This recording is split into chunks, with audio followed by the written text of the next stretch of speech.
Sainte-Tartine, qui en principe devait être en mode virtuel, mais là on a fait un petit effort.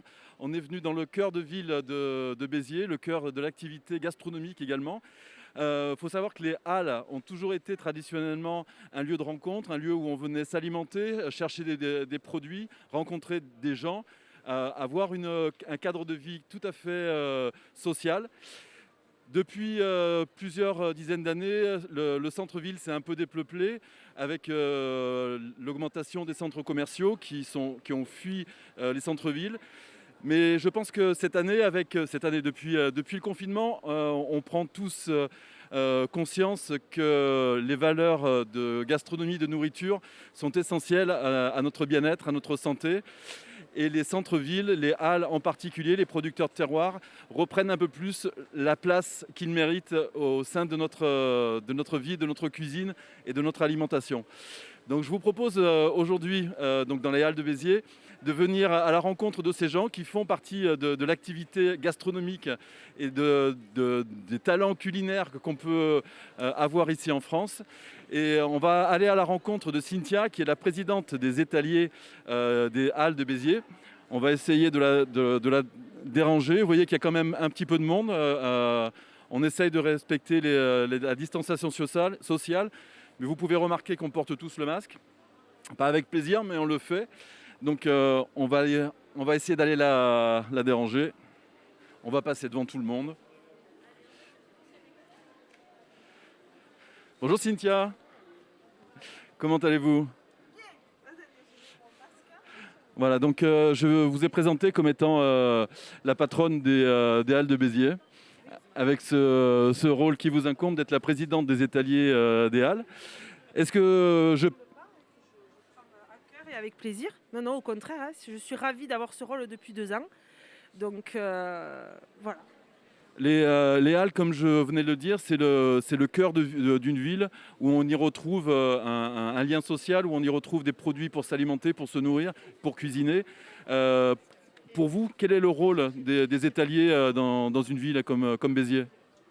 On a un rôle vachement important parce qu'on a la proximité, le fait d'avoir la chance d'être dans ce lieu et de faire partager des produits de qualité au service de notre ville, c'est énorme.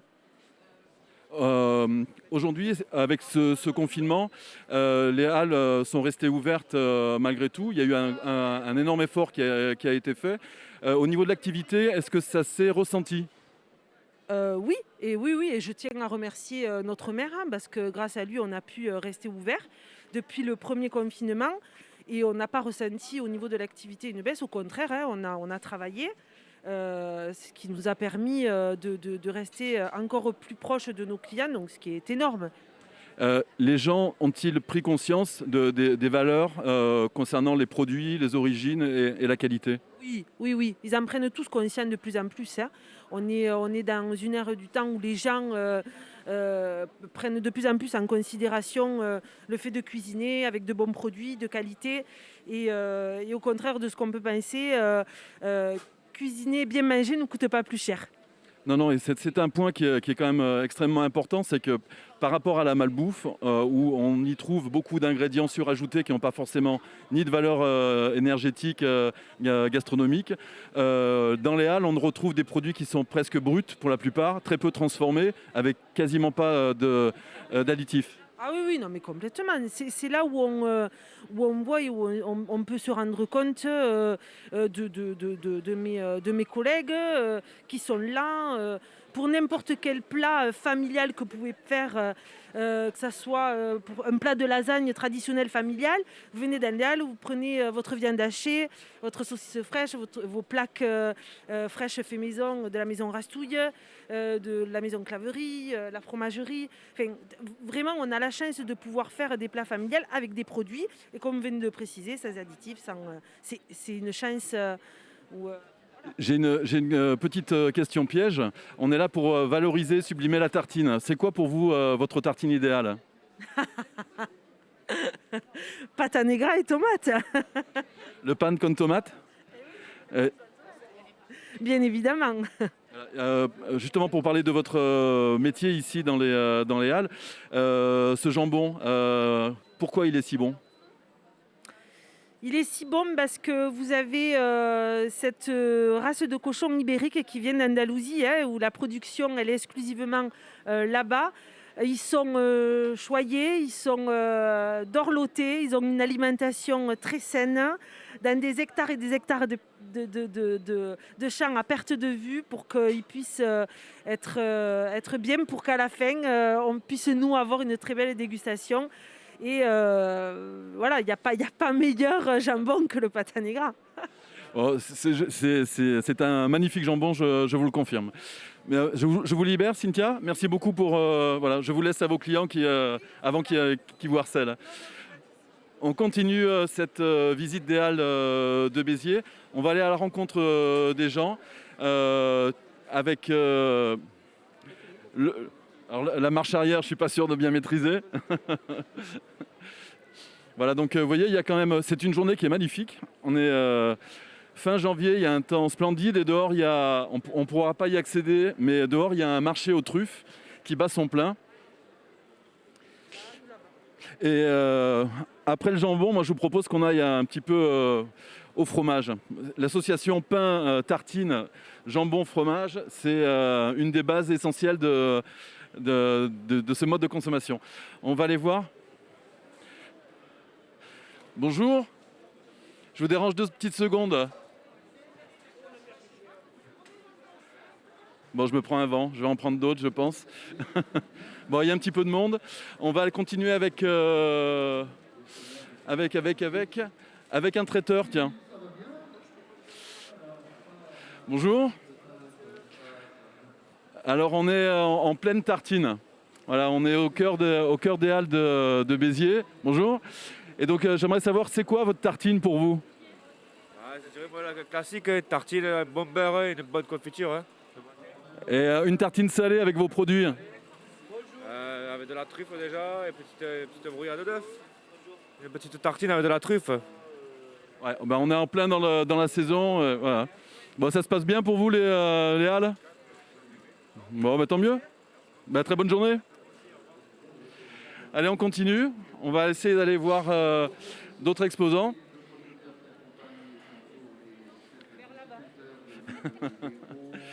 Malgré tout, je suis quand même un petit peu guidé. Des Alpes d'Haute-Provence vous proposez leur truc 2021, c'est la saison là, c'est en ce moment, puisque la truffe se ramasse et récolte de décembre à mi-mars. Alors, vous voyez, on est vraiment dans des halles tout à fait traditionnelles avec les produits et des gens qui passent. On va essayer de demander aux gens qui sont ici quelle tartine ils ont envie de faire. Alors, je vais me prendre encore un râteau, mais allez, je sens bien par ici. Excusez-moi, madame. Bonjour. On est en train de faire la fête de la tartine. Oui. La fête de la tartine, et je demande aux gens si vous avez un souvenir de tartine ou si vous avez un conseil en tartine. Tartine de l'enfance, c'était du beurre et du cacao. Et, tout à fait, c'est le souvenir qu'on a beaucoup. Et cette année, là, on va dire en 2021, est-ce que la tartine, elle a évolué pour vous? Je pense que oui. Au niveau salé, elle a énormément évolué. Oui, Et vous, vous en consommez des tartines? oui, on est dans le métier, donc on a Ah, expliquez-moi. pâtissier, chocolatier, voilà, snacking, donc on fait de la tartine. Ah, bah, très bien, bah, c'est un hasard, mais enchanté. Et comment... Ah, bah, on va aller le voir. Bonjour, monsieur Tartine. Bonjour, oui, tartine. Vous avez une tartine en tête, là, tout de suite? Non, de suite, non. Après, les tartines, on peut faire avec ce qu'on veut, c'est un peu comme les pizzas. Hein. Un fond de frigo, on fait une pâte, un bout de pain, et puis on envoie une tartine avec ce qu'on veut, il n'y a pas de souci. Dans votre métier, vous avez eu l'occasion d'en faire? On a eu l'occasion d'en faire, hein. C'est-à-dire on fait tourner, selon les saisons, tout ça, on fait tourner. Mais les gens adorent ça. Ouais. C'est comme une pizza, c'est vite fait. Voilà, comme je vous dis, avec un fond de frigo, n'importe quoi, on peut faire une tartine. Bon, bah, très bien. Bah, écoutez, merci beaucoup. Votre activité, comment elle s'appelle? J'ai la maison Gilles à Béziers. Ah, Maison Gilles, bah, très connue. Voilà, aujourd'hui je suis de repos, donc on a dit on va faire un petit tour, bon, pour faire bouger un peu. C'est super sympa de faire quelque chose actuellement avec ce qui se passe. Et donc on a dit on va faire un tour, voilà. Bon, bah, très bien. Bah, écoutez, bon dimanche. Voilà, repérez bien tous les bons produits et puis je vous incite à faire des tartines pour les proposer à votre clientèle. Merci beaucoup. Bonne journée. Merci. Alors on continue, on va aller par ici.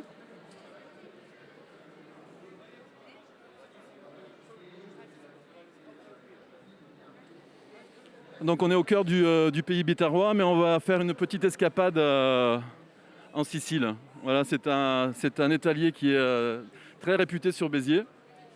Je vais peut-être arrêter de faire des plans trop près. Bonjour. Alors, je me présente Stéphane, on fait un événement autour de la tartine. Est-ce que pour vous, la tartine, ça vous parle? Alors, la tartine, moi je suis un Italien, più che tartine, pour moi c'est la bruschetta. Exactement. En fait, on a pas mal de produits justement pour faire de la bruschetta, comme notre caponata. C'est une spécialité justement sicilienne et c'est fait exprès justement pour faire de la bruschetta avec. Donc, on a pas mal d'idées justement ici. Et donc là, une recette de tartine avec vos bons produits siciliens. Alors, des bruschetta, comme je vous disais, des bruschetta, il y en a différents types. On peut faire avec de la tomate, on peut faire comme des aubergines, on a du pâté de thon, on a du pâté d'espadon, on a pas mal de choses justement à tartiner. Donc, n'hésitez pas à venir nous voir ici sur notre stand Very Sicily. Mais merci à vous, très bonne journée et puis bonne tartine. Hein, voilà. Alors, on va maintenant aller retrouver maintenant les chefs qui normalement sont prêts pour cette recette de tartine maison en direct. Donc on va retrouver Johan Roussière, c'est le chef du restaurant Le Chameau Ivre à Béziers.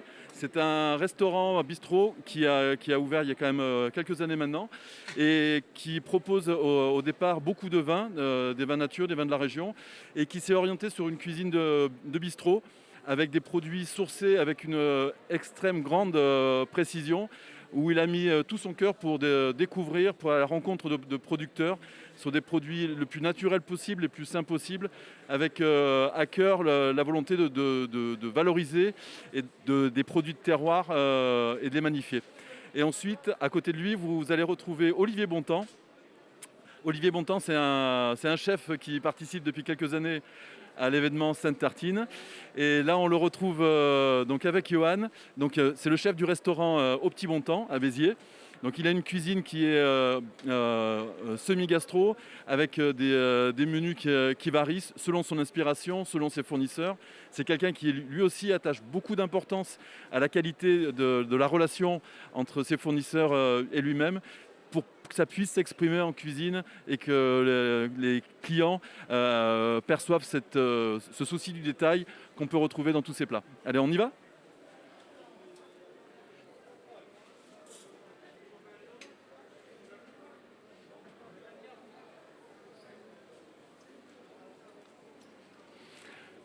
Voilà, donc on se faufile entre les gens.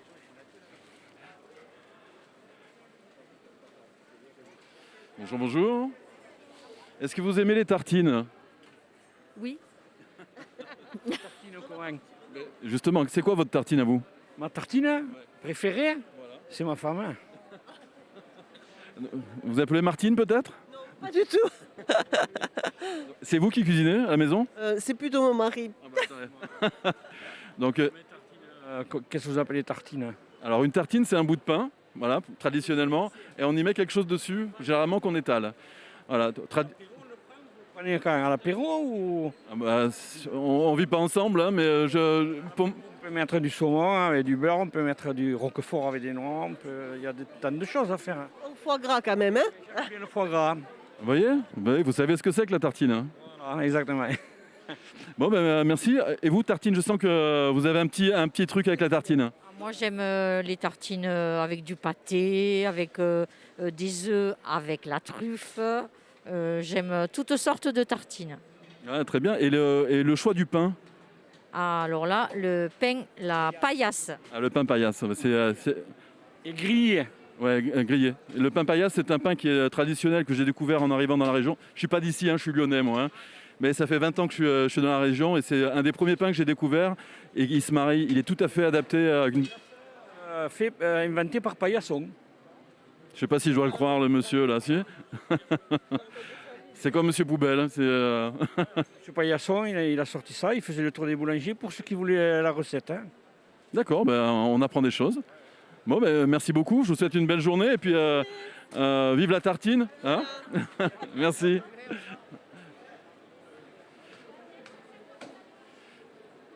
Et voilà, nos deux stars sont ici. Alors je vous présente à gauche et en noir Olivier Bontemps, donc le chef du restaurant Au Petit Bontemps à Béziers. Et à droite en blanc, c'est pratique cet changement de couleur. Donc Johan Roussière qui est le chef du restaurant Le Chameau Ivre à Béziers. Voilà. Donc ils vont nous réaliser en direct chacun leur recette de tartine et ils vont l'expliquer eux-mêmes beaucoup mieux que moi. Messieurs, bonjour. Bonjour. Merci beaucoup d'être ici dans les Halles de Béziers pour cette expérience, on va dire, culinaire, gastronomique autour de la tartine en direct. Vous avez choisi tous les deux votre tartine, vos ingrédients, et vous allez nous expliquer un petit peu ce que vous allez faire. Allez, c'est parti. Mais déjà, merci beaucoup de nous avoir conviés. Je commence, Yo. Vas-y. Allez, c'est parti. Donc, on a voulu jouer le jeu sur 2 tartines bœuf-truffe dans tous les cas. Pour ma part, je suis parti sur un petit rhum steak d'Aubrac, de Cassagne et Bégognès, d'un éleveur qui s'appelle Jean-Marie Bousquet, à la Riesse. On a voulu prendre une viande moelleuse et goûteuse pour faire une tartine sur la base d'un tartare cru, juste mariné, avec des cacahuètes pour un côté craquant un petit peu et un côté salé aussi. De la purée de truffe, donc juste c'est de la parure de truffe mixée avec un peu de fleur de sel pour tartiner le pain. Un petit peu de piment d'Espelette pour relever. Pour relever, voilà. Et des racines crues. Voilà, des chioja crus. Très bien, c'est une recette que les gens peuvent faire. Ça prend combien de temps? Si on est à la maison, sans caméra, avec...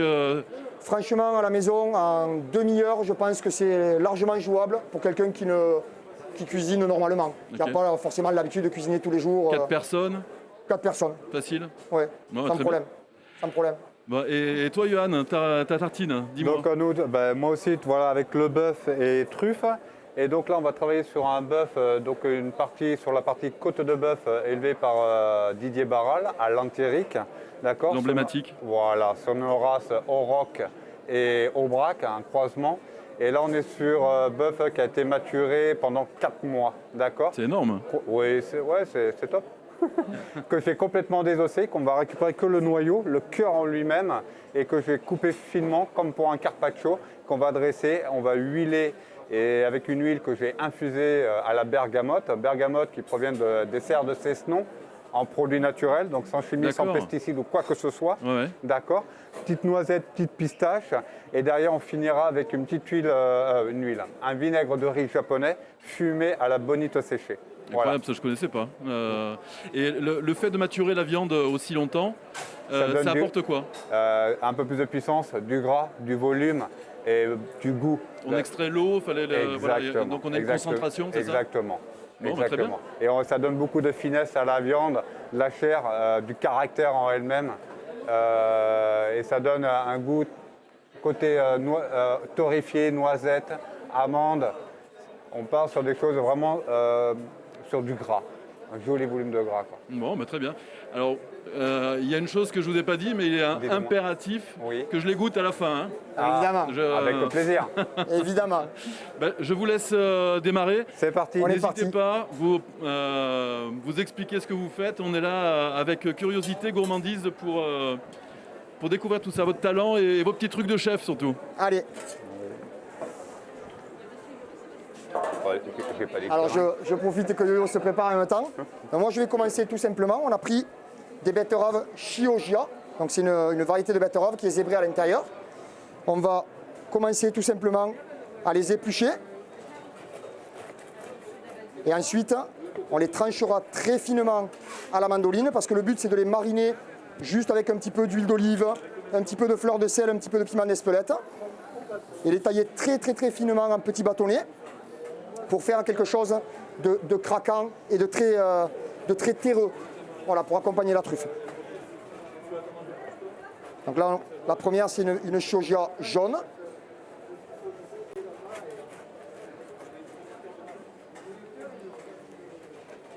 La seconde, ce sera une Chioggia zébrée.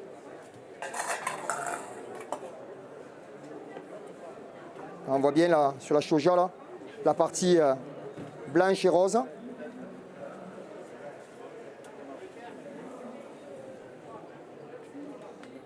Je laisse Yo-Yo en même temps expliquer de son côté. Moi, j'ai coupé une petite tartine de pain. Pain. De pain. Donc ça, c'est du pain qui provient de chez Christophe, à Béziers, qui gère vraiment toutes ces céréales, tout en agriculture biologique. D'accord? Pour moi, qui est très important là aussi. Sans OGM, sans quoi que ce soit aussi. C'est un pain qui a une densité intéressante. Ouais, densité et en même temps tendre. Et puis au niveau olfactif, on sent vraiment le blé, quoi. Tous les arômes, quoi. Là, on va dresser. Et là, Alors, on va commencer à dresser le bœuf. Moi, je vais rincer, Ah bah ça va vite. Hein. juste Ouais, rincer moi, les c'est shoja. tranquille, hein. Tranquille. Alors la betterave shoja ou kyoja, Voilà. c'est une betterave qui est magnifique, hein, avec des couleurs qui sont exceptionnelles, qu'on privilégie quand même en cru plutôt qu'en cuit. Ah ouais, c'est meilleur. C'est Ouais, ouais. meilleur. Voilà, Ou alors, comme on a fait la semaine dernière, Voilà, sur légèrement, un petit légèrement. pickles là, croquant, ça peut être très sympa aussi. Alors Johan, là tu as déjà préparé les Ouais, tranches. Oui, j'ai anticipé. J'avais pas mal de monde en menu à emporter hier. Là, c'est tout juste magnifique. Donc ce sont des tranches qui sont toutes fines. La voilà bœuf là. Voilà, on est le bœuf. Tu le vois le bœuf? On est... ah ouais, je le vois, je le sens, mais, même malgré le masque. Donc Voilà, on va directement juste- sur le pain. Ouais, directement. T'as pas peur? Non, du tout. Alors pour le pain, de mon côté, moi j'ai voulu prendre quelque chose de très aéré. Quelqu'un qui nous avait accompagné l'année dernière sur la Sainte Tartine, et on l'avait trouvé fort sympa, qui s'installe sur Béziers à plusieurs endroits, c'est la Bitéroise. Ah oui, bien sûr. Oui. Voilà, chez Momo. Et donc il nous a fait un petit pain farine de meule, bio, sur pouliche, quelque chose de très léger et qui va être très croustillant.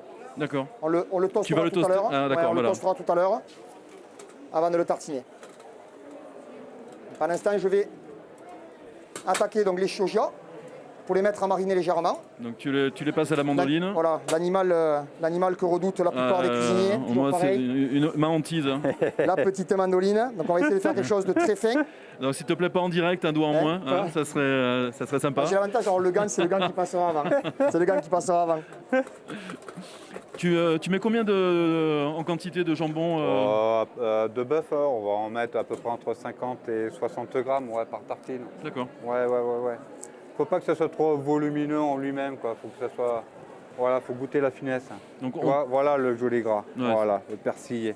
Tout se mange. Tout se mange.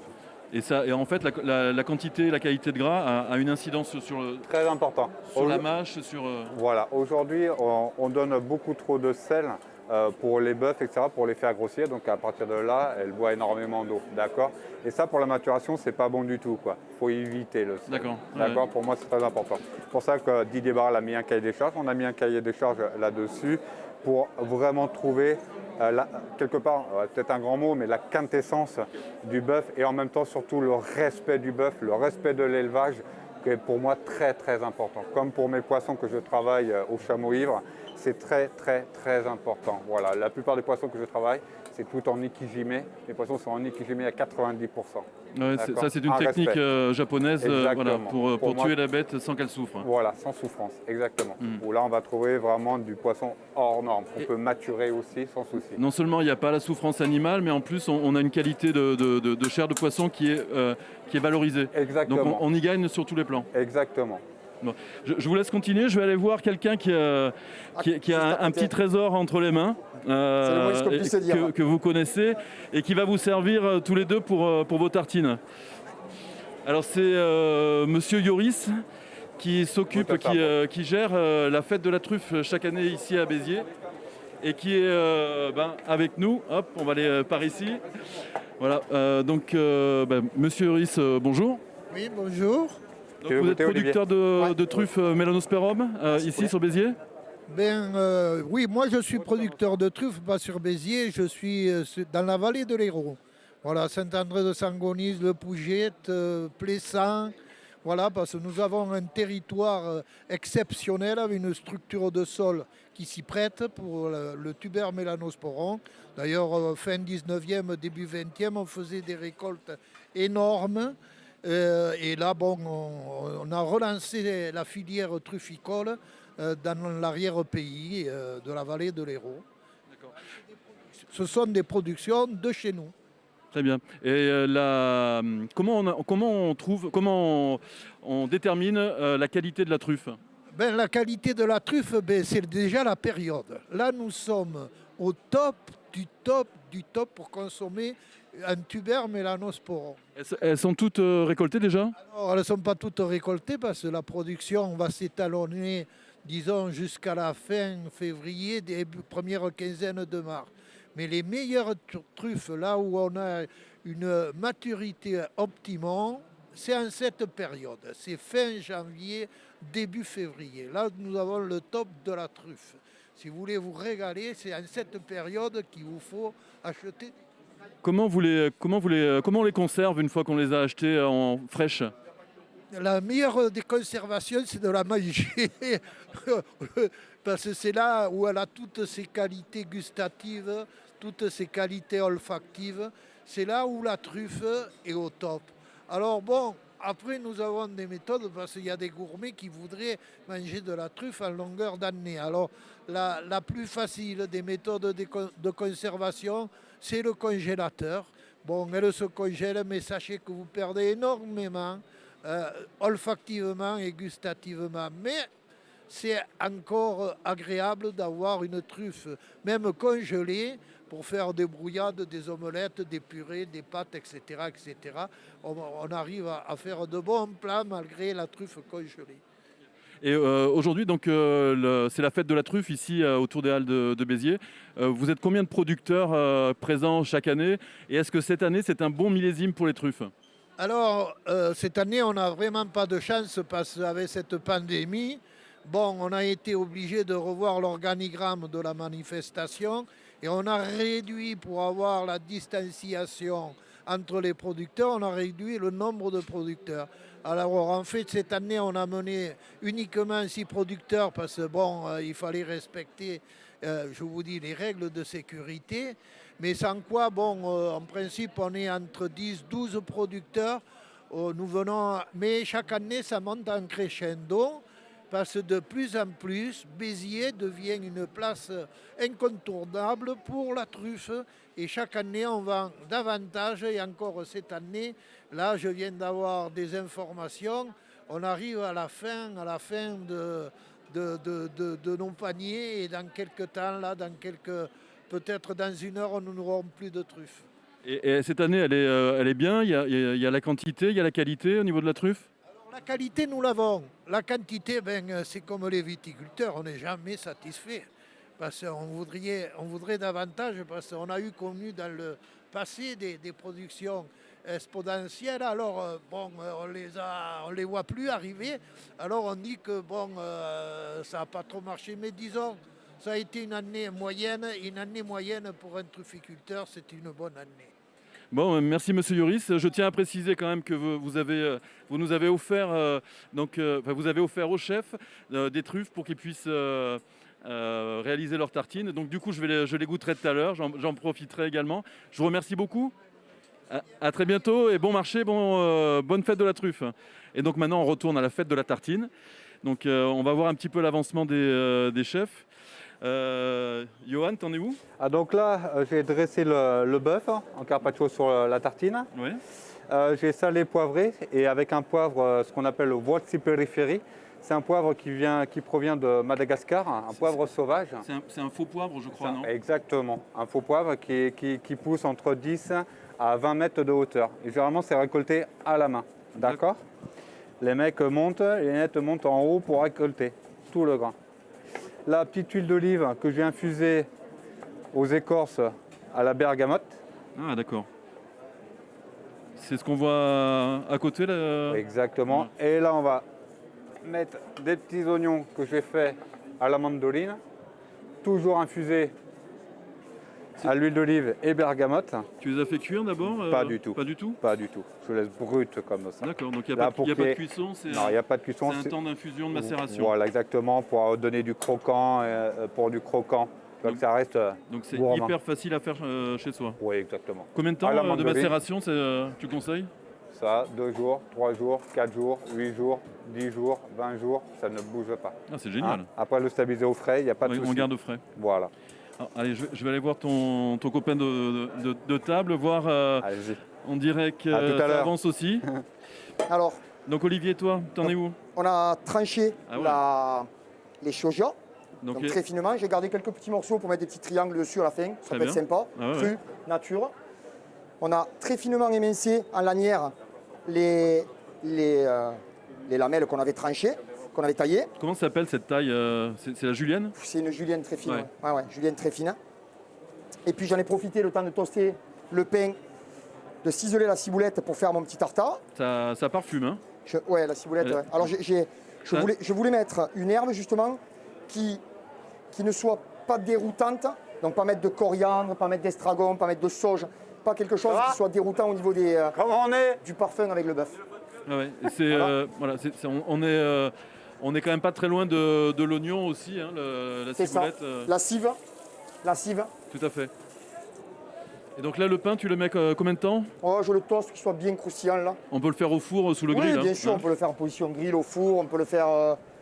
Ceux qui ont des toasters là, de petit déjeuner, c'est sympa aussi. du tout. Ça marche très, très Dis-moi, bien. je voudrais pas te mettre la pression, mais t'as pas l'impression que, Que Denis avance Johan est plus plus avancé que toi, hein? Non, non, je Je suis pas inquiet. Je suis au taquet. moi. Je suis pas inquiet. Ah ouais, c'est magnifique. Il sent d'ici,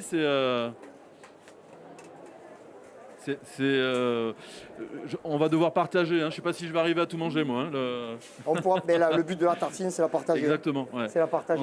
Comme on disait hier lors de la conférence, c'est un objet, la tartine, qui se... Moi, j'ai été outré quand j'ai entendu ça.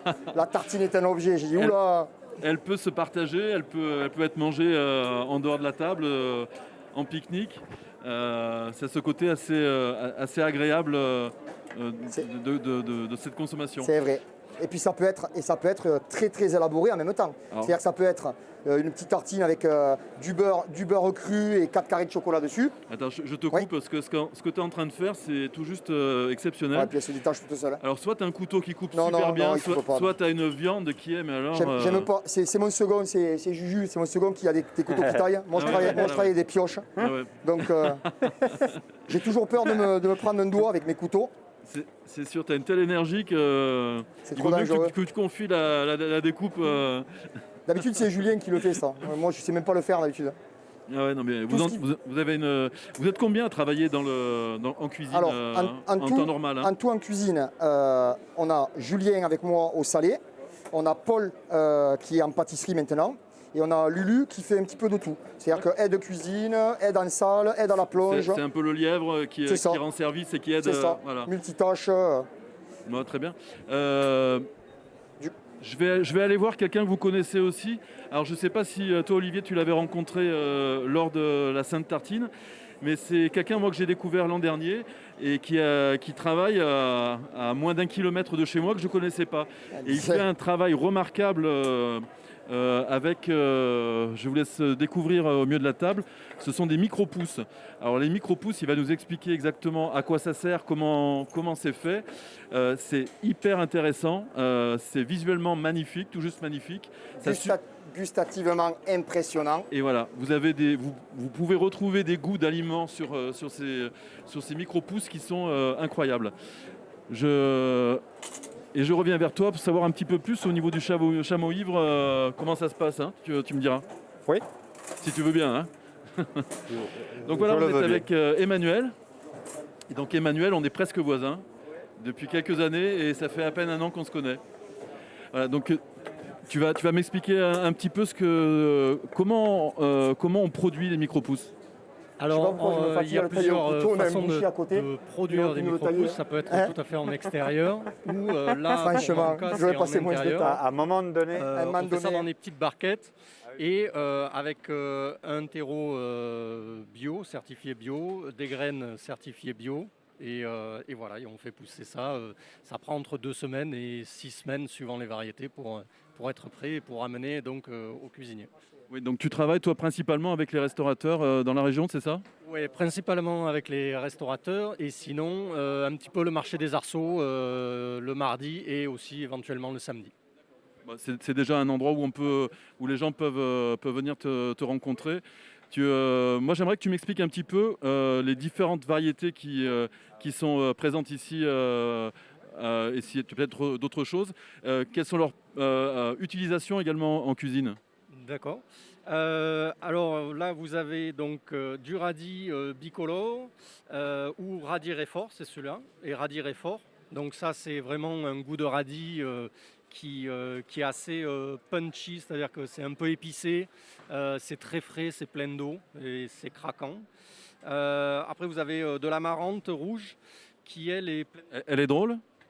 Non, elle n'est pas drôle, elle est juste rouge. Non, elle a un goût de betterave, en fait. C'est ça qui est assez...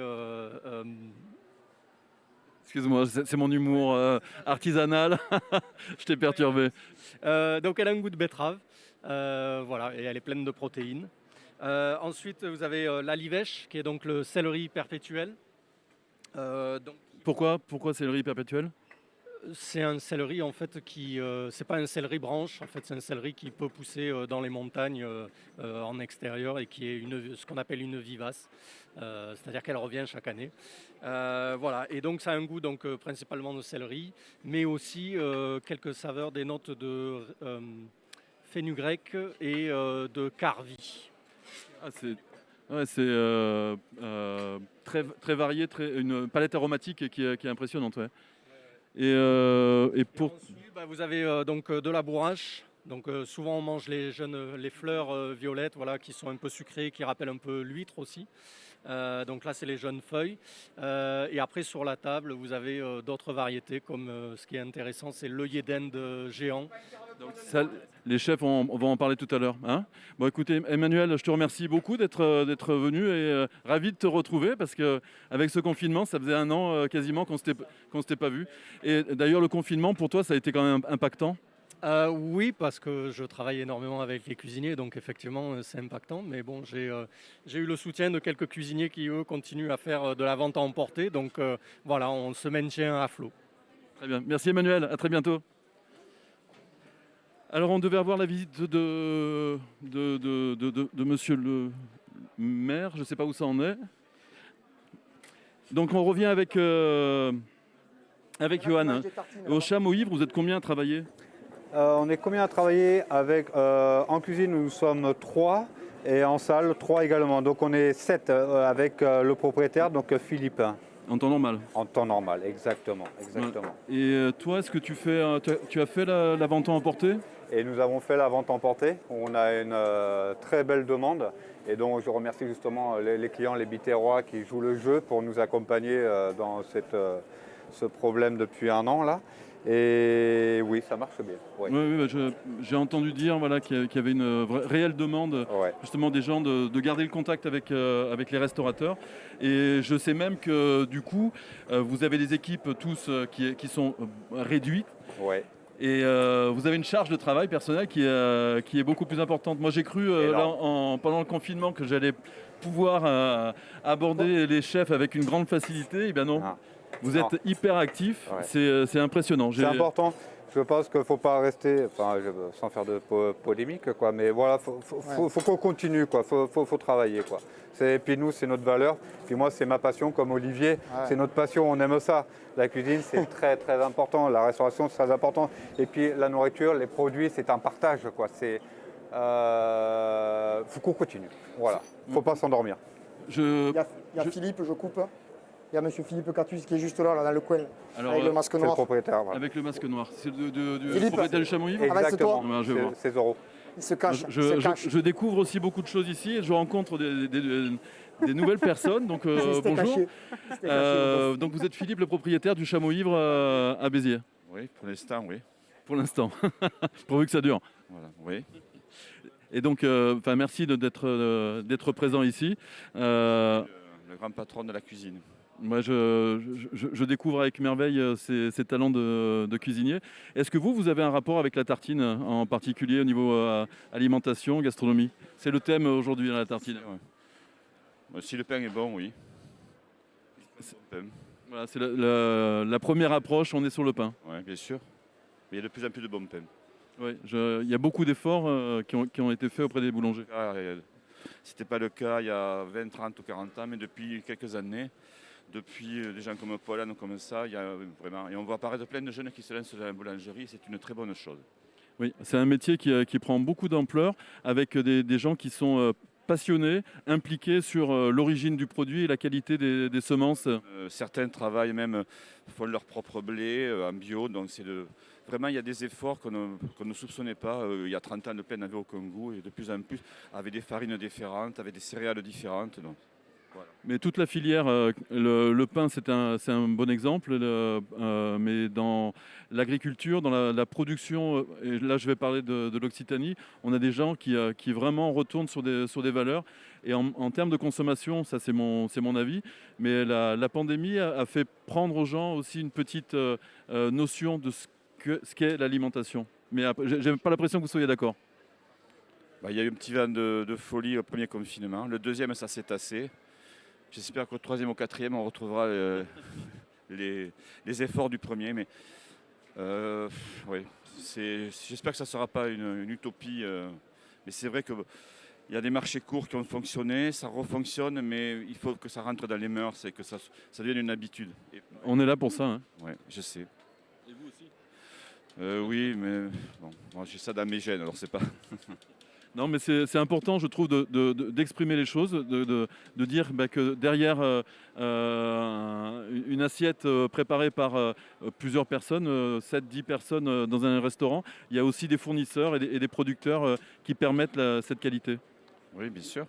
Ce matin, je lisais justement 180 là, et 12,5, c'est deux très belles revues sur le vin et la gastronomie. Justement, ils parlaient de ça, là, de tous les élans qu'il y avait eu après dans le confinement, et qui ont sauvé une grande partie d'agriculteurs qui étaient au bord du désespoir et même au bord de la faillite. Voilà. Mais il faut que ça continue. Il faut pas que même si tout s'arrête, il faut que ça continue. Voilà. Manger, c'est s'engager, c'est presque voter également, comme a dit le célèbre cuisinier. En tout cas, merci beaucoup de votre participation. Vous savez qu'il est sommelier au départ, sommelier de qualité, et qu'il y a 5-6 ans, il s'est lancé dans la cuisine. Et que c'est un passionné, et il a autant de talent dans la cuisine que dans la sommellerie. Voilà. Oui, il a un bel avenir. L'orientation du Chameau Ivre, au départ, c'était plutôt un caviste. Et là, j'ai subi un peu sur le choix, mais bon, je ne le regrette pas. Je le regrette pas. Merci beaucoup, très bonne journée.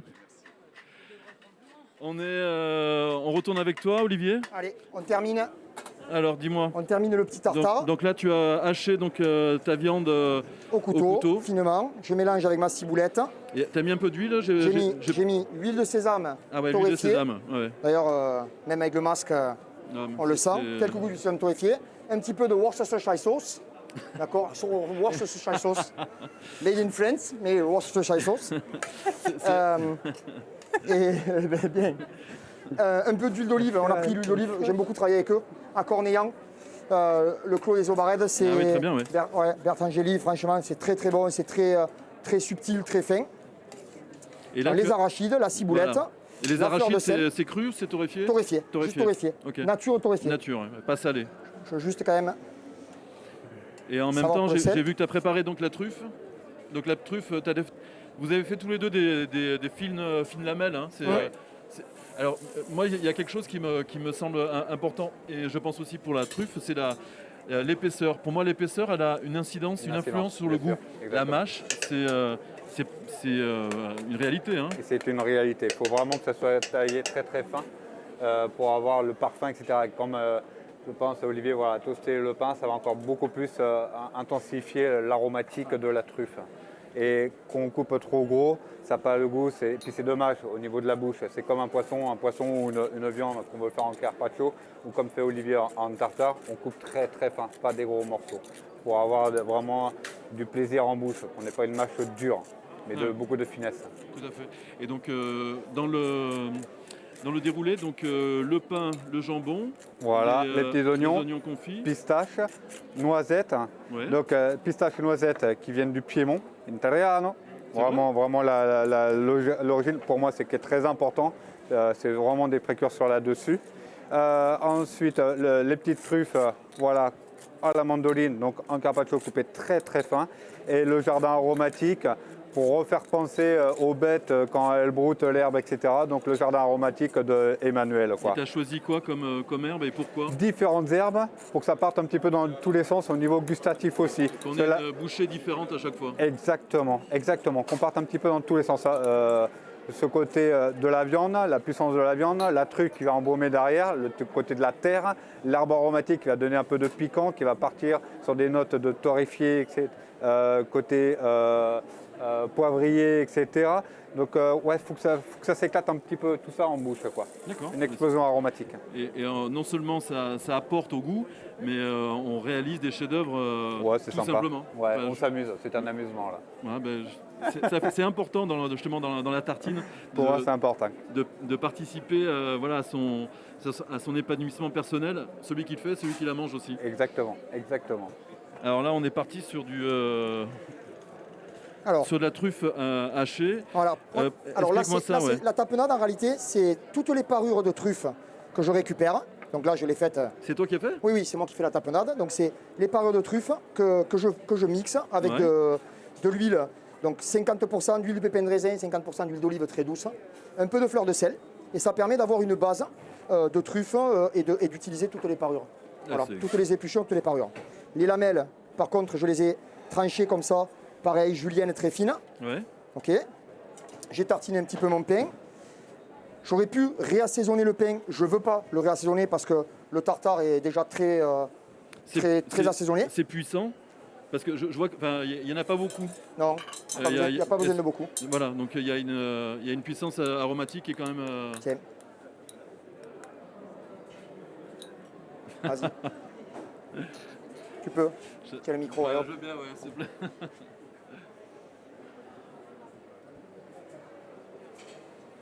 Ah ouais, c'est... Surprenant? Alors surprenant non, mais on est vraiment dans... Ah oui. Et c'est de la truffe fraîche? Ah oui, bien sûr. Ah ouais. C'est magnifique. Ah ouais. On en traite beaucoup. Alors là, on a une texture qui est finement hachée, qui est différente de la truffe fraîche. Et je pense que ça change aussi le goût. On a des parfums qui sont tout à fait explosifs et directs. Direct. Et ça évitera, alors ça mettra une base sur le pain et ça m'évitera de huiler le pain ou de le frotter avec quelque chose. Donc là, tu m'as dit que c'est de l'huile d'olive qui est... De l'huile, 50% huile de pépins de raisin, très neutre, une huile douce d'olive et les parures de truffe. Ouais, et la fleur de sel. Pépin de raisin, c'est l'huile, on va dire végétale, qui est plutôt saine et qui modifie pas beaucoup le goût des ingrédients. Exactement. Donc on arrive à valoriser le produit de base. C'est tout à fait ça. Donc là, je vais prendre mon tartare. Donc je ne vais pas le serrer. C'est dommage de le serrer là. Je vais juste bien l'étaler sur ma tartine.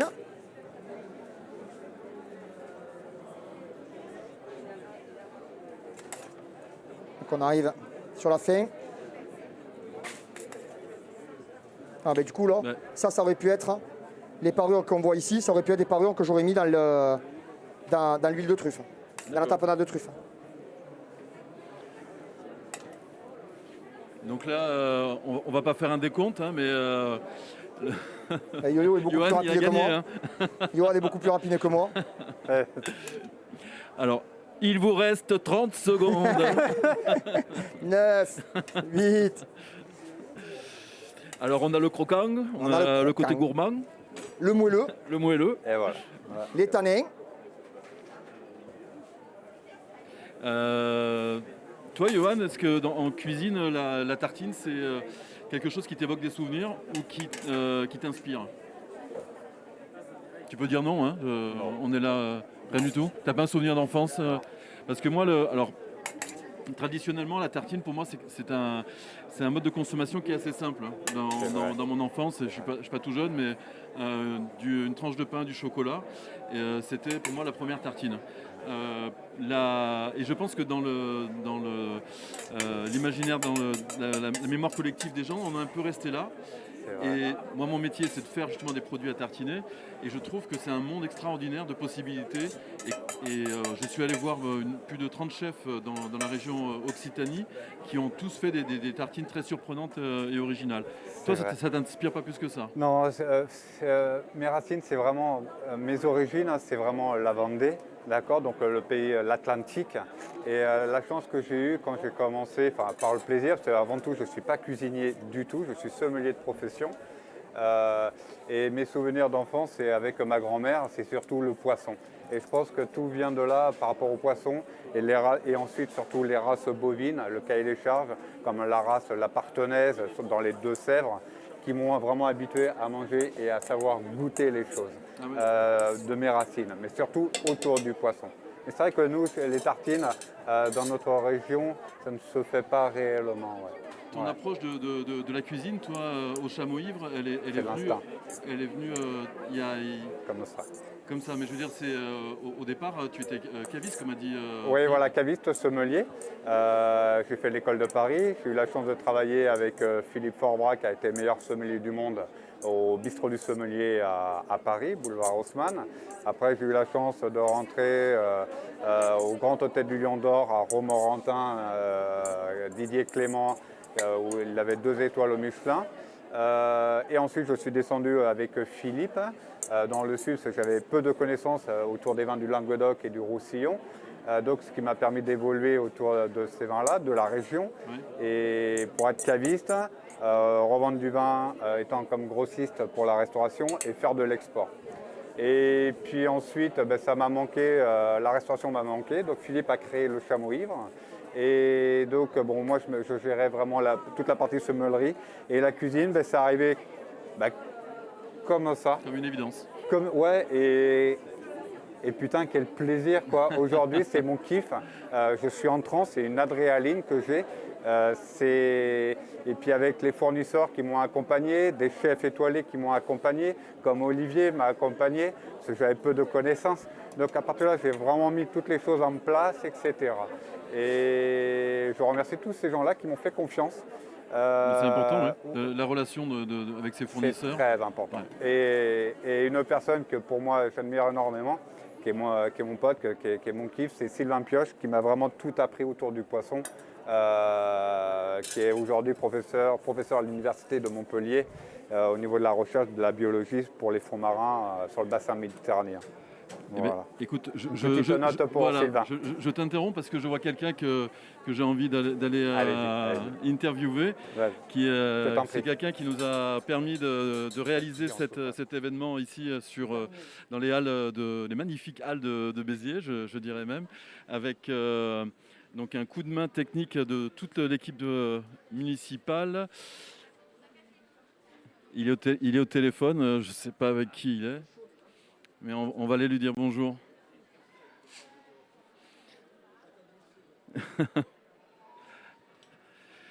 Monsieur le maire, bonjour. Ravi de vous retrouver une seconde fois, 2 fois en 2 jours, un week-end. L'impression de passer le week-end avec vous. J'espère que vous êtes content. Très très content. En plus, c'est 2 chefs qui, au-delà de faire de l'excellente cuisine, qui sont 2 garçons formidables que je connais tous les 2 et qui sont généreux, qui aiment cette ville, qui aiment la cuisine, qui aiment ce qu'ils font. En plus, je vois que vous avez récupéré des truffes. Vous avez vu qu'il n'est même pas midi, il n'y a plus une truffe à vendre. Ils ont été presque 40 kilos de truffes ont été vendus. Les trufficulteurs étaient étonnés de cette prise d'assaut des stands. Oui, je suis content. En plus, il fait beau. On craignait de la pluie. Vous vous rappelez, on en avait parlé hier. Là, tout va bien. Non, tout va bien. Et les gens sont là pour admirer les cuisiniers. Alors, c'est pas du tout un hommage à vous, les tartines, parce que c'est de la viande. Et oui, je sais, mais quand je vais chez l'un ou chez l'autre, ils s'empressent de me faire de la cuisine végétarienne. Et je vous garantis qu'on peut manger très bien, même végétarien, contrairement à ce qu'un certain nombre d'idées reçues. Et en fait, il faut prendre du plaisir, que ce soit de la viande, des légumes. Le rapport avec l'alimentation, la nourriture est essentiel si on garde du plaisir. Se frustrer, c'est pas bon et il vaut mieux être végétarien ou avoir faire des choix au niveau de son alimentation plutôt que d'être frustré. Oui, être végétarien, c'est pas ne pas aimer manger. J'aime manger un certain nombre de choses. En plus, c'est des cuisiniers qui savent faire de la cuisine à partir de légumes, qui les font remarquablement bien. Et je vous garantis qu'il m'arrive de me retrouver avec des gens qui mangent de la viande. Je mange pas de viande. Et à la fin, ils me disent « Oh, finalement, on aurait bien pris ta place. Ça avait l'air très, très, très sympathique. » Voilà, donc non, regardez là. En plus, ils ont quand même un sens du volume de la tartine assez conséquent quand même. Il y a de quoi caler. C'est la générosité qu'on Ils voit. sont, mais ils sont généreux. Et je voudrais dire une chose, c'est que là, on a tourné avec plus de 30 chefs dans la région et je me suis régalé sur les chefs sur Béziers et autour de Béziers. Il y a, il me semble, une volonté qualitative au niveau de la restauration des restaurants. Il y a une nouvelle génération de restaurateurs qui s'implantent sur la ville. Ah, absolument. Voilà. Et Bientôt, vous allez être aussi bien que Montpellier. On est bien mieux que Montpellier. Non, bien sûr, il y a tout un tas de restaurants qui ouvrent là. Tout à l'heure, j'étais avec le chef du Pika Pika qui m'annonçait qu'il ouvrait un Italien à 20 mètres. Il y a donc Gilles Goujon qui arrive. Ce matin, il y avait le jeune chef qui va le représenter, qui sort d'un 2 étoiles. Non, on a plein de choses en perspective. On est une ville où il fait bon vivre et où on aime bien vivre. C'est pour ça qu'on en a marre des masques aussi, comme tout le monde. En tout cas, merci beaucoup. Merci d'avoir fait tout ça. Puis l'an prochain, en chair et en os, j'allais y venir. Aussi en pouvant se toucher, en pouvant déguster. Un combat dans les arènes. Ensemble, avec plaisir. Merci beaucoup, monsieur le maire. Merci d'être bon dimanche. Merci à vous. Donc j'ai l'impression que pendant ce temps, les tartines se sont terminées. Olivier, les tartines étaient beaucoup plus grosses, donc Johan avait un avantage sur toi. Vous avez... je vais essayer de ne pas me mettre... Il est trop long, Olivier. Trop long. Voilà, donc on a ces 4 magnifiques tartines. Est-ce que vous êtes content chacun déjà du résultat visuel? Oui, très content. Et beaucoup de plaisir. Bon, en tout cas, c'est partagé. Je pense qu'il y a plusieurs amateurs qui vont vouloir les manger. Mais je pense, ouais. On va pouvoir découper un petit morceau. Ça serait bien, non? Faire goûter la qualité des produits que vous avez utilisés. On va sélectionner une personne sur 4. C'est un partage. En tout cas, il y a une chose aussi que je voudrais souligner, c'est que vous êtes ici gratuitement, un peu à ma demande. J'ai pas eu besoin de trop vous supplier et ça je vous le fais, je vous en remercie. Ça témoigne aussi de votre part d'un engagement sur votre métier, de vouloir garder le contact avec les gens qui est un peu plus compliqué en ce moment.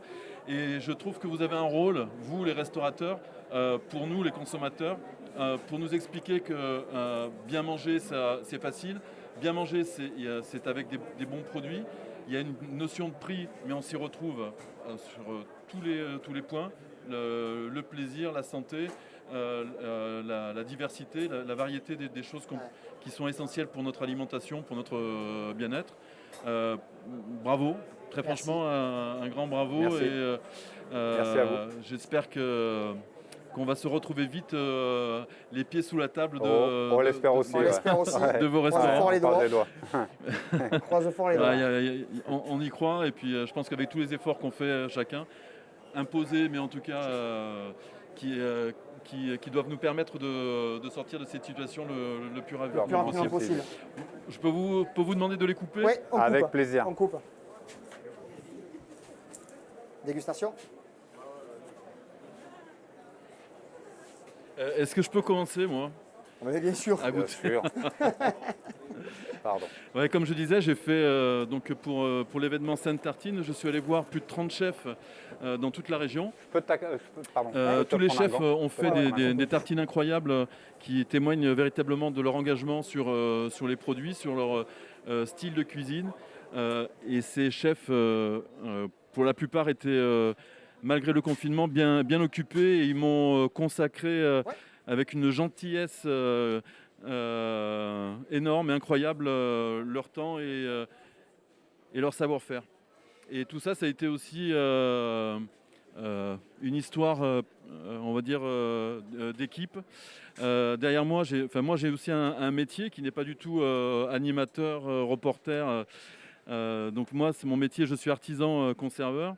Donc pour me permettre d'aller me balader à la rencontre des chefs.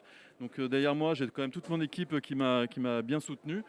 Et aussi une grosse partie de ma famille, avec ma fille qui est dans le rôle de caméraman, intervieweur. Donc un grand merci à toi, Elina.